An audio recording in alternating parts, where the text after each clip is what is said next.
ஆண்டவரும் ரட்சகருமாகிய இயேசு கிறிஸ்துவின் நாமத்தினாலே இந்த நோயோ பைபிள் அசம்பிளிஸ் ஆஃப் காட் திருச்சபையின் மூலியமாக இந்த நோயோ பைபிள் என்ற பைபிள் சீரீஸில் உங்களை பார்ப்பது மிகுந்த சந்தோஷம்.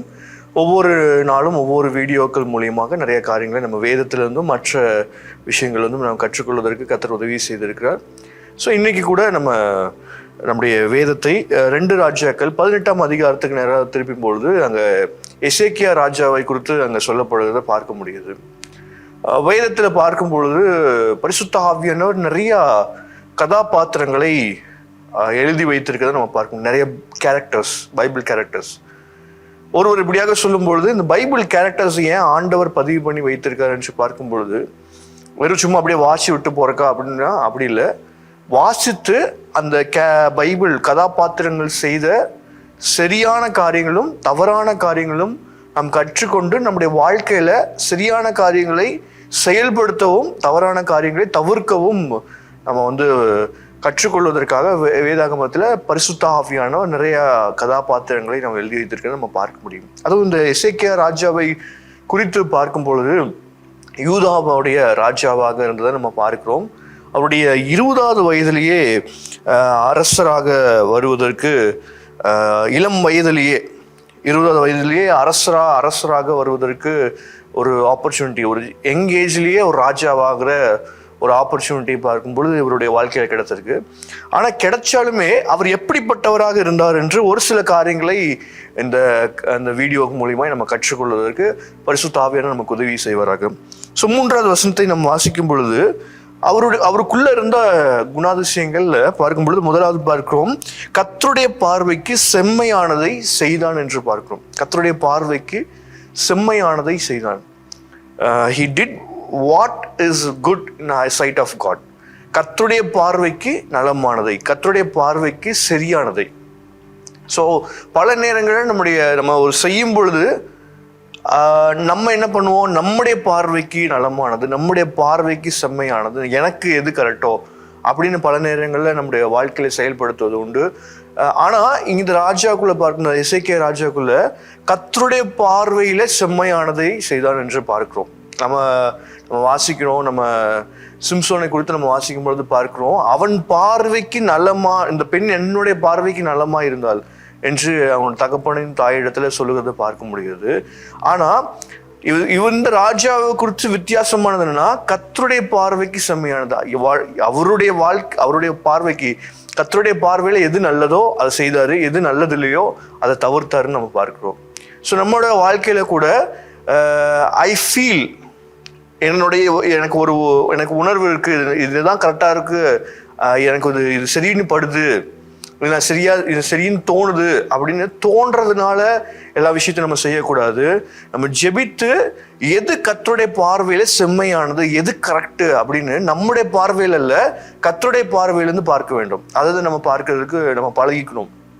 நம்ம ஆதியாகமத்துல எல்லாருக்கும் தெரிஞ்ச காரியம், ஆதியாகமத்துல ஆண்டவர் படைக்கும் பொழுது எல்லாத்தையும் நல்லது நல்லது நல்லது, அவருடைய பார்வையில நல்லது நல்லது என்று பார்த்து செய்கிறத நம்ம பார்க்க முடியுது. ஸோ அவருடைய பார்வையில எது நல்லதோ அதை தான் நம்முடைய வாழ்க்கையில செய்ய வேண்டுமே தவிர்த்து நம்முடைய வாழ்க்கையில மாம்சத்தின் பார்வையில நமக்கு சரியானதை செய்யறது தவிர்த்து கொள்ளும்னா நம்ம நிறைய காரியங்கள்ல தப்பிப்பதற்கு ஆண்டவர் நமக்கு உதவி செய்யும். ஸோ நம்முடைய இசைக்கியோட வாழ்க்கையிலேருந்து கற்றுக்கொள்கிற முதலாவது காரியம் பார்த்தீங்கன்னா, what is right in the sight of God.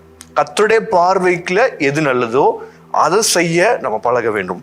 So 2வது காரியம் பார்க்கிறோம், 4வது வசனத்தில் சொல்லப்படுது, அவன் மேடைகளை அகற்றி சிலைகளை தகர்த்து விக்கிரக தோப்புகளை வெட்டி. ஸோ அந்த இடத்துல பார்க்கிறோம், அன்காட்லி திங்ஸ், அந்த தேசத்துல இருந்ததான எல்லா விக்கிரக ஆராதனையை அகற்றி போட்டான் என்று பார்க்கிறோம். Ungodly things, cleanse all the ungodly things in his nation. அவருடைய தேசத்துல இருந்த எல்லா விக்கிரக ஆராதனைகளை அகற்றி போட்டதை பார்க்கிறோம். ஸோ நம்ம விக்கிரக ஆராதனை அப்படின்னு பார்க்கும் பொழுது கர்த்தருக்கு பிரியமில்லாதது எல்லாமே விக்கிரக ஆராதனை தான். ஸோ நம்முடைய வாழ்க்கையில பார்க்கணும், எது கர்த்தருக்கு பிரியமில்லாதது, கர்த்தருக்கு கோபத்தை உண்டாக்குறது என்னதுன்னு நம்ம வாழ்க்கையில பார்க்கணும். சில சுபாவங்கள் கர்த்தருக்கு பிரியம் இல்லாம தான் இருக்கும். சில காரியங்கள் கர்த்தருக்கு பிரியமில்லாதது நம்முடைய வாழ்க்கையில இருக்கலாம். ஸோ அதை அகற்றுகிற ஒரு இடத்துல இருக்கணும். இது கர்த்தருக்கு பிரியம் இல்லை, இது சரியில்லை அப்படிங்கும்போது, இந்த உறவு சரியில்லை, இல்லை இந்த நண்பர்கள் சரியில்லை அப்படின்னு இருக்கும்பொழுது அதை திரும்ப திரும்ப செய்யாதபடிக்கு எது கர்த்தருக்கு சரியில்லை அப்படின்னு வருதோ, இல்லை எது கர்த்தருக்கு பிரியம் இல்லை அப்படின்னு தோணப்படுதோ அதை அகற்றுவதற்கு நாம் ஆயத்தமாக இருக்க வேண்டும். அது எப்பொழுதுமே நமக்கும் ஆண்டவருக்கும் இருக்க உறவுல அது தடையா இருக்கும். விக்கிரக ஆராதனை கர்த்தருக்கு அருவருப்பானது. பழைய ஏற்பாட்டில் நம்ம வாசிக்கிறோம், எவ்வளவோ இடங்கள்ல வாசிக்கிறோம். விக்கிரக ஆராதனை அது நம்ம யாத்ராகமத்தில் நம்ம வாசிக்கிறோம், என்னை அன்றி உனக்கு வேறு தேவர்கள் உண்டாயிருக்க வேண்டாம் அப்படின்னும் போது நம்ம கர்த்தரை தான் பிரதானப்படுத்தணும், அவரை தான் முக்கியத்துவப்படுத்தணும். ஸோ எப்போ நம்ம விக்கிரகம்னா ஆண்டரை விட்டு நம்ம எதை முக்கியப்படுத்துகிறோமோ அது எல்லாமே விக்கிரக ஆராதனை தான். ஸோ எப்போ நம்ம அதற்கு முக்கியத்துவம் கொடுக்குறோமோ அது எல்லாமே நம்ம என்ன பண்ணுறோம், நம்மளோட இன்டென்ஷன், நம்மளோட டைம் எல்லாமே அது கன்சியூம் பண்ண ஆரம்பிச்சிடும். எதுவாக இருக்கணும், எது வேணா இருக்கலாம், சில மனுஷர்களாக இருக்கலாம், சில மொபைல் ஃபோன்ஸாக இருக்கலாம், எதுவாக இருந்தாலும் அதுக்கு நம்ம ரொம்ப இம்பார்ட்டன்ஸ் கொடுக்குறோம்னா அது விக்கிரக ஆராதனை தான் போய் சேரும். ஸோ எது நமக்கு முன்பதாக விக்கிரகமாக இருக்கிறதோ, கர்த்தருடைய இடத்தை எதெல்லாம் பிடிச்சி வச்சிருக்குன்னு நீங்க கொஞ்சம் யோசிச்சு பாருங்க. நம்முடைய வாழ்க்கையில சில காரியங்கள் இருக்கலாம், எதெல்லாம் கர்த்தருடைய இடத்தை பிடிச்சி வச்சிருக்கோ, கர்த்தருக்கு கொடுக்க வேண்டிய இடத்தை பிடிச்சி வச்சிருக்கோ, கர்த்தருக்கு கொடுக்க வேண்டிய நேரத்தை பிடிச்சி வச்சிருக்கோ, அது எல்லாமே விக்கிரகம் தான். ஸோ அவைகளை நம்முடைய வாழ்க்கையிலேருந்து அகற்றுவதற்கு கர்த்தர் நமக்கு உதவி செய்வாராக. எசேக்கியா ராஜா அதை செஞ்சார். ராஜாவான உடனேயே தன்னுடைய தேசத்துல இருந்த எல்லா விக்கிரக தோப்புகளை எல்லாம் அகற்றி எல்லா மேடைகளை தகர்த்து போட்டு அவர் என்னன்னா செம்மைப்படுத்தினான்னு பார்க்கணும், ஒரு கிளென்ஸ் பண்ணாரு. ஸோ இந்த வீடியோ பார்த்துட்டு இருக்கும்போது நீங்க கொஞ்சம் யோசிச்சு பாருங்க, என் வாழ்க்கையில கர்த்தருடைய இடத்தை எதெல்லாம் பிடிச்சிக்குது, கர்த்தருடைய நேரத்தை எதெல்லாம் பிடிச்சிக்குது அப்படின்னு பார்க்கும் பொழுது அதெல்லாம் என்ன பண்ணணும், நம்மளோட வாழ்க்கையிலேருந்து அதை விரட்டணும், அதை வாழ்க்கையிலிருந்து அகற்றுவதற்கு கர்த்தர் நமக்கு உதவி செய்வாராக. அதே போல அடுத்தது ஒரு காரியத்தை நம்ம எசேக்கியாவுடைய வாழ்க்கையிலிருந்து கற்றுக்கொள்கிற இன்னொரு காரியம், 5வது வசனத்தை வாசிக்கும் பொழுது, அவன் இஸ்ரவேலின் தேவனாகிய கர்த்தர் மேல் வைத்த நம்பிக்கையிலிருந்து அவன் பின்னும் அவனுக்கு முன்னும் யூதாவில் ஒருவரும் அவனை போல இல்லை என்று நம்ம பார்க்கிறோம். அதாவது he completely trusted on God. அவனுக்கு முன்பதாக இருந்த ராஜாவும் பின்பதாக இருந்த ராஜாவும் அவனை போல கர்த்தரை சார்ந்த ஒரு நபர் இல்லை, கர்த்தர் மீது நம்பிக்கையா இருந்த ஒரு நபர் இல்லை என்று பார்க்கும். கர்த்தர் மீது வைத்திருந்த நம்பிக்கை, இந்த ட்ரஸ்ட் ஆன் காட், கர்த்தர் மீது வைத்திருந்த நம்பிக்கை. ஸோ இந்த வீடியோ பார்க்கும் பொழுது நம்ம யோசிக்கணும், நம்ம எந்த அளவுக்கு கர்த்தரை சார்ந்து இருக்கிறோம், கர்த்தரை நம்ம நம்புகிறோம், எந்த அளவுக்கு கர்த்தர் மீது விசுவாசமா இருக்கிறோம் என்பது பிரதானமா இருக்குது, ரொம்ப முக்கியமா இருக்குது. கொஞ்சம் யோசிச்சு பார்ப்போமே, எந்த அளவுக்கு நம்ம ட்ரஸ்ட் பண்றோம். எப்பொழுதுமே அந்த நம்பிக்கை, அந்த விசுவாசம் எப்போ நமக்கு கரெக்டாக தெரியும், அந்த அளவுக்குள்ள எப்போ நமக்கு கரெக்டாக தெரியும்னா, ஏதோ ஒரு பிரச்சனை நடுவில், ஏதாவது ஒரு கஷ்டத்தின் மத்தியில, ஒரு நெருக்கத்தின் மத்தியில தான் நம்ம எந்த அளவுக்கு நம்ம கர்த்தரை சார்ந்திருக்கிறோம் என்று நமக்கு தெரிய வரும். ஆண்டவரும் அதை பார்ப்பார், டெஸ்ட் பண்ணி பார்ப்பார், நம்மளுடைய ஃபெய்த் லெவலை அடிக்கடி டெஸ்ட் பண்ணி பார்ப்பார், சில சிச்சுவேஷன்ஸ் மூலியமா நம்ம டெஸ்ட் பண்ணி பார்ப்பார். ஸோ நம்ம எந்த அளவுக்கு கர்த்தரை சார்ந்திருக்கோம் நமக்கு அப்போதான் தெரியும். கொஞ்சம் யோசிச்சு பாருங்க, டக்குன்னு ஒரு சின்ன ஒரு பண தேவை வருதுன்னு வச்சுக்கோங்களேன், டக்குன்னு நம்ம மூளை சொல்லுவோம் இவங்ககிட்ட போய் கேட்கலாம் அப்படின்னு சொல்லுவோம். ஆனா அது என்னன்னா, கர்த்தர் மீது நமக்கு என்ன ஃபர்ஸ்ட் ஒரு தேவை வருதா, டக்குன்னு எங்க போனா ஆண்டவர் சமூகத்துல போய் ஜெபிக்கணும். ஏன்னா வேதம் சொல்லுது, வானத்தையும் பூமியும் படைத்த கர்த்தரிடத்துல இருந்து நமக்கு ஒத்தாசை வரும், நமக்கு ஆசீர்வாதங்கள் வரும், நன்மைகள் வரும், மனுஷரிடத்துல இருந்து இல்லை. ஸோ மூளை டக்குன்னு சொல்லுது போய் இவர்கிட்ட கேட்கலாம், அவர்கிட்ட கேட்கலாம், நமக்கு உதவி கிடைக்கும். அப்படிங்கும்போது நம்ம கர்த்தரை சார்ந்து இல்லை அப்படின்னு அர்த்தம், கர்த்தர் மீது விசுவாசமா இல்லைன்னு அர்த்தம். டக்குன்னு சொல்லணும், நம்ம மனசு சொல்லணும், கர்த்தருடைய சமூகத்துல காத்திருப்போம், அவரை நோக்கி பார்ப்போம் என்று நம்ம மனதில் வரும்போது ஒரு நம்ம புரிஞ்சுக்கணும், நான் அவர் மீது நான் என்ன பண்ணியிருக்கேன், நான் சார்ந்திருக்கேன், அவரை நான் நம்பியிருக்கேன் என்று நமக்குள்ள உண்டாகணும். அதே போல இன்னொரு காரியம் நம்ம பார்க்கும் பொழுது, எசேக்கியாவுடைய வாழ்க்கையிலிருந்து நம்ம கற்றுக்கொள்கிற இன்னொரு காரியம் பார்த்தீங்கன்னா, அதே 5வது வசனத்தில் நம்ம பார்க்கிறோம், அவனை போல, அதாவது அவனுக்கு முன்பதாகவும் அவனுக்கு பின்பதாகவும் அவனை போல ஒரு ராஜா இல்லைன்னு நம்ம பார்க்கிறோம். So he was morally and ethically he was a good king. அவனுக்கு பார்க்கிறோம் ஒரு மாரலாகவும் எத்திக்கலாகவும் அவனுக்கு இருந்த எல்லா காரியங்களும் அவன் ஒரு மாதிரியாக, அவனுக்கு ஒரு ராஜாக்கள், அதுவும் பார்க்குறோம் உபாகமத்தில் வாசிக்கும் பொழுது ராஜாக்கள் எப்படி இருக்க வேண்டும் என்று அவர்களுக்கு கட்டளைகள் கொடுக்கப்பட்டிருக்குது. ஸோ அதன்படி அவன் செய்து ஒரு மாதிரியாக இருந்தான்னு பார்க்கிறோம். ஸோ நம்ம கற்றுக்கொள்கிற ஒரு காரியம் நம்முடைய மாரல் அண்ட் எத்திக்கல் வேல்யூஸ். நம்ம வந்து அது எல்லாமே பிப்ளிக்கல் பேஸ்டடாக இருக்கணும், ஸ்ட்ராங்காக இருக்கணும். இன்னும் சொல்ல போனால் எல்லாருக்கும் முன்பதாக ஒரு மாதிரியாக நாம் இருப்பதற்கு நம்ம இன்னும் பிரயாசப்படணும், அதுக்காக ஜெபிக்க வேணும். அவனுடைய எசேக்கியாவுடைய வாழ்க்கையில் பார்க்கும் பொழுது அவனை போல வேற எந்த ராஜாக்கும், யூதர்கள் அவனுக்கு முன்பதாகவும் அவனுக்கு பின்பதாகவும் வேற எந்த ராஜாவும் அவனை போல இல்லை என்று நம்ம பார்க்கிறோம். எல்லா மாரல் குவாலிட்டிஸ்லேருந்து, எல்லா எத்திக்கல் குவாலிட்டிஸ்லேருந்து அவனை போல ஒரு ராஜா இல்லை என்று பார்க்கிறோம். ஸோ இன்னொரு காரியம் அவருடைய வாழ்க்கையில் கற்றுக்கொள்கிற காரியம் பார்த்தீங்கன்னா 6வது வசனத்தில் நம்ம வாசிக்கிறோம், மோசேக்கு கொடுக்கப்பட்ட கற்பனைகளை அவன் கை கொண்டு நடந்தான் என்று பார்க்கிறோம். அவனுக்கு கொடுக்கப்பட்ட கற்பனைகளை கை கொண்டு நடந்தான். He followed the principles or he followed the word of God.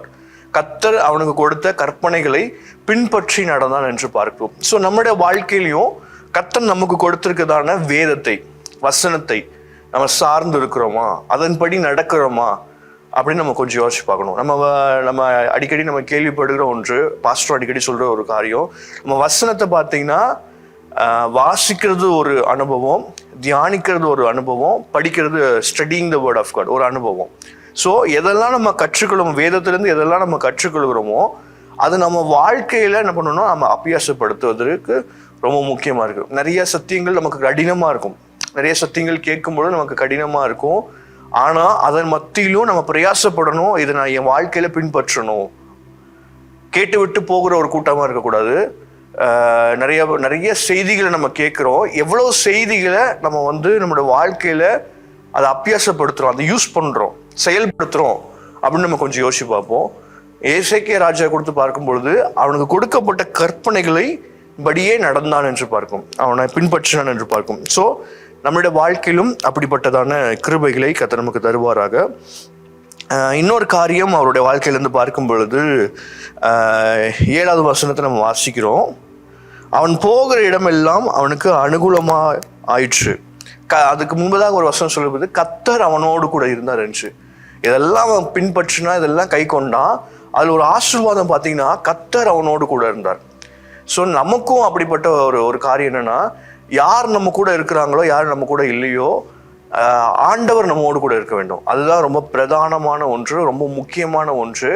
கர்த்தர் நம்மோடு கூட இருக்க வேண்டும் என்று. அவர் நம்மோடு கூட இருந்தால் அழகா வசனம் சொல்றது அனுகூலமாயிற்று. எல்லா காரியங்கள், எல்லா டோர்ஸ் ஓப்பன் ஆச்சு, எல்லா காரியங்களை கர்த்தர் செய்து முடித்தார் என்று பார்க்கிறோம்.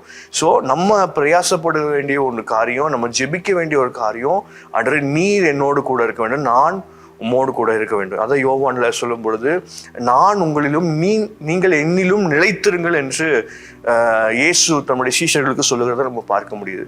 ஸோ நம்ம ஜெபிக்கும் பொழுது, ஆண்டவரே நீர் என்னோடு கூட இருக்கணும், நான் உங்க கூட இருக்கணும் ஆண்டவரே அப்படின்னு நம்ம ஜெபிக்கும் பொழுது கர்த்தர் நம்மோடு கூட இருந்து எல்லாத்தையும் கர்த்தர் வாய்க்க பண்ணுகிற தேவனாக இருக்கிறார். கடைசியா ஒரே ஒரு காரியம் 8வது வசனத்துல நம்ம வாசிக்கிறோம், 7வது வசனத்தில் நம்ம வாசிக்கிறோம், அவன் அதிகாரத்தை தள்ளி அவன் வந்து பார்க்கிறோம், அவன் அதிகாரப்படுத்தின ராஜாவை, அசிரிய ராஜாவை சேவிக்காமல் அவன் அதிகாரத்தை தள்ளிவிட்டான் என்று பார்க்கிறோம். ஸோ அவனுக்கு ஒரு முன்பதாக ஒரு காரியம் இருக்கு, அவனை வந்து கீழ்ப்படுத்தணும், இன்னொருத்தருக்கு முன்பதாக கீழ்ப்படுத்தணும்னு பார்க்குறான். ஒரு ராஜா அவனை கீழ்ப்படுத்தணும்னு பார்க்குறான். அவன் அதெல்லாம் அதிகாரத்தெல்லாம் தள்ளிவிட்டு, நான் வந்து என்ன பண்ண போறேன், உன்னை நான் சேவிக்க போகிறதில்ல, நான் வந்து ஆண்டவரை மாத்திரம், கர்த்தரை மாத்திரம் தான் சேவிக்க போகிறேன், என்னுடைய அப்படிங்கிறதான ஒரு உறுதி அவனுக்குள்ளாக இருந்தது நம்ம பார்க்கிறோம். He worshipped God alone. கர்த்தரை மாத்திரமே அவன் சேவித்தான் என்று பார்க்கிறோம். God alone, கர்த்தரை மாத்திரமே சேவித்தான். ஸோ நம்முடைய வாழ்க்கையில கூட நம்ம யாரை சேவிக்கிறோம், நம்ம யாரை வர்ஷிப் பண்ணுறோம் கொஞ்சம் யோசிச்சு பாருங்க. பல நேரங்களில் நம்ம சில நபர்களை வர்ஷிப் பண்ண ஆரம்பிச்சுட்டு இருக்கோம். அதுவும் குறிப்பாக கிறிஸ்தவ வட்டாரங்களில் அவரை வர்ஷிப் பண்ணுறதை காட்டிலும் வர்ஷிப் லீடர்ஸை வர்ஷிப் பண்ண ஆரம்பிச்சுட்டு இருக்கோம். ஸோ அதுலேருந்து விட்டு விலகுவோம். ஜனங்களை ஆராதிக்கும்படியாக கர்த்தர் நம்மளை அழைக்கலை, வர்ஷிப் லீடர்ஸை ஆராதிக்கும்படியாக நம்மளை ஆண்டவர் அழைக்கலை, அவரை ஆராதிக்கும்படியாக நம்ம அழைக்கப்பட்டிருக்கோம். ஸோ நம்முடைய கண்கள் நபர்கள் மீது இருக்குதா, கர்த்தர் மீது இருக்கிறதா அப்படின்னு கொஞ்சம் யோசிச்சு பார்ப்போம். நபர்கள் மீது இல்லை, ஆண்டவர் மீது நம்முடைய கண்களை பதிய வைக்கும்படியாக கர்த்தர் நம்மளை அழைத்திருக்கிறார். ஸோ ஒரு நபரை ஆராதிக்கும்படியாக அல்ல, ஆண்டவரை ஆராதிக்கும்படியாக நம்ம அழைக்கப்பட்டிருக்கோம். ஸோ இந்த வாசிக்கும் பொழுது எசேக்கியாவுடைய வாழ்க்கையிலேருந்து இன்னும் நிறைய காரியங்களை கற்றுக்கொள்ள முடியும்.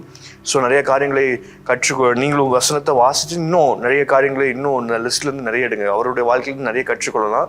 ஸோ நீங்களும் அந்த 2 ராஜ்யங்கள் 18, 19, 20 வாசித்து இன்னும் நிறைய காரியங்களை அவருடைய வாழ்க்கையிலிருந்து கற்றுக்கொள்வதற்கு கர்த்தர் நமக்கு உதவி செய்வாராக. அப்படி இருக்கிற கண்களை மூடி ஜெபிப்போமா. அன்பின் நல்ல தகப்பனே, ஸ்தோத்திரமான்ற இந்த எசேக்கியாவுடைய வாழ்க்கையிலேருந்து நாங்கள் கற்றுக்கொள்வதற்கு கர்த்தர் உதவி செய்து ராஜா ஸ்தோத்திரம். அவைகளை எங்கள் வாழ்க்கையில் நாங்கள் அபியாசப்படுத்திக் கொள்வதற்கு, அதன் வாழ்க்கையில் நடைமுறைப்படுத்துவதற்கு கர்த்தர் எங்கள் ஒவ்வொருவருக்கும் கர்த்தர் கிருபை செய்வீராக. பேசின எனக்கும் ஆண்டவரை கேட்கிற ஒவ்வொருவருக்கும் இதை அபியாசப்படுத்துவதற்கான கிருபைகளை கர்த்தர் தந்தருளும்படி நாங்கள் ஜெபிக்கிறோம். தொடர்ந்து ஆசீர்வாதத்தையும் பலப்படுத்தும் நடத்தும் இயேசுவின் மூலம் ஜெபிக்கிறோம் நல்ல பிதாவே. ஆமென். God bless you.